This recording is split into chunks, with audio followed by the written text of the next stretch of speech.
Right now, as we come on the air, we're assessing the storm damage. This is a look at the roof of the Johnston High School outdoor learning environment. It was blown away into the wind. And social media, of course, with lots of videos and photos of the storms that rolled through parts of Iowa earlier this evening.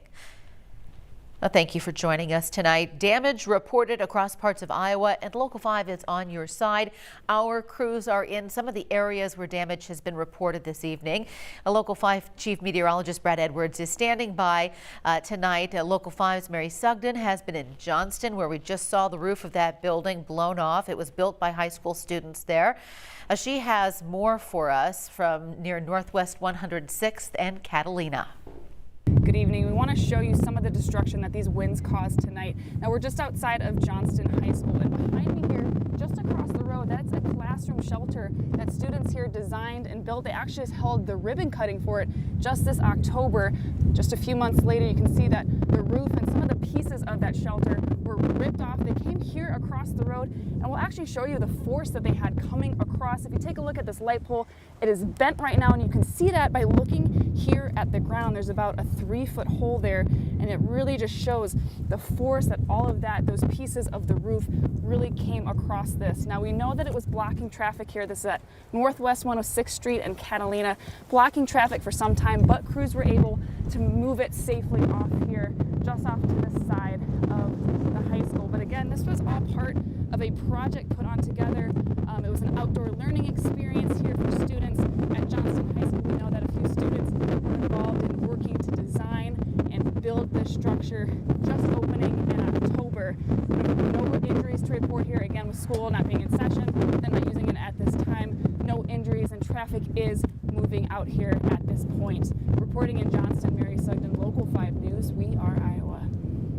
As you can hear, there, still very windy outside for Mary and that report. Joining us now on the line is Sergeant Ryan Evans with the Polk County Sheriff's Office. Sergeant Evans, thank you so much for joining us tonight. What kinds of things are you guys seeing tonight? A lot of debris in the roadway, some power outages, lines down, things like that. And I know here we've been getting calls and emails, and I know you have the same, about that smell in the air, the smoke. That smoky smell. What can you tell us about that? Yeah, it's causing a lot of haze and a lot of smell in the air. People are concerned with it, obviously, with the storm. And we looked into it, and it looks like it's coming in from out of state. So it's not to be concerned with. We just want people to really pay attention. So if they see fire, they can still call in. But the haze in the air and the smell is going to be around for a while. Okay. And, you know, as you are all out there doing your jobs, how can we help you do that? Luckily, traffic's at a minimum right now. It's later in the evening. But yeah, just stay off the road, stay in your house, and stay safe while we can get things cleaned up. And hopefully before the morning commute, things will be in better shape. All right. Well, we do appreciate all the work you are doing tonight. And thank you so much for joining us tonight. Yep.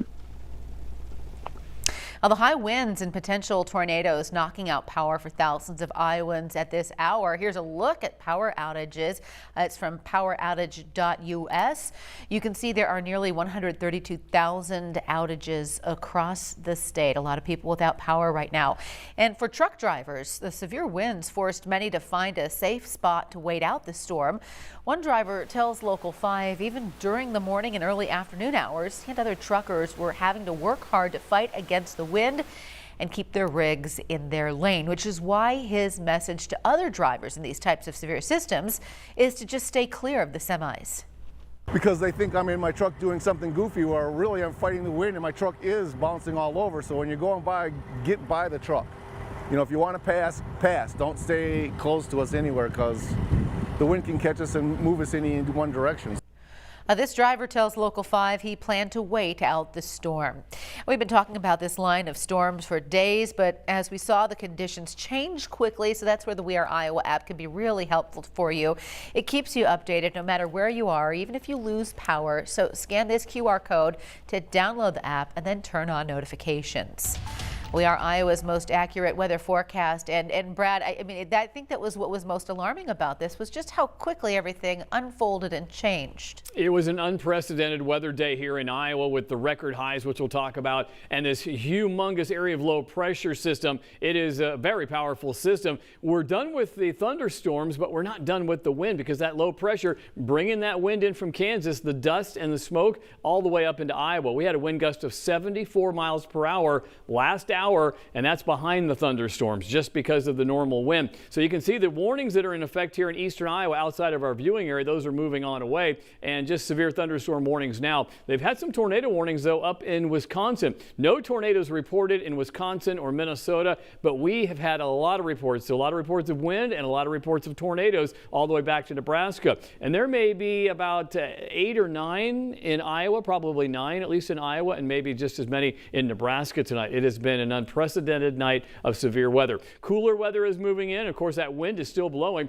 The last report from the airport, 59 miles per hour, and that's just a normal wind. There's no thunderstorms around. It's going to be windy all night long here. Winds still gusting up, and these are temperatures, by the way, but those winds will still be howling. We will cool down by tomorrow morning. The wind will not be as strong tomorrow morning, around 10 to 15. We can handle that. It'll stay breezy tomorrow, but a normal breeze. It'll be a chilly day tomorrow as we go through the forecast. Highs tomorrow back into the upper 30s, lower 40s, no more 60s, no more 70s, and even no more 50s. It's going to be chilly, especially going into the weekend, Saturday and Sunday, a couple of colder days there, which is probably a welcome relief because I don't know if we want to go through this kind of day again. We'll have the full forecast coming up.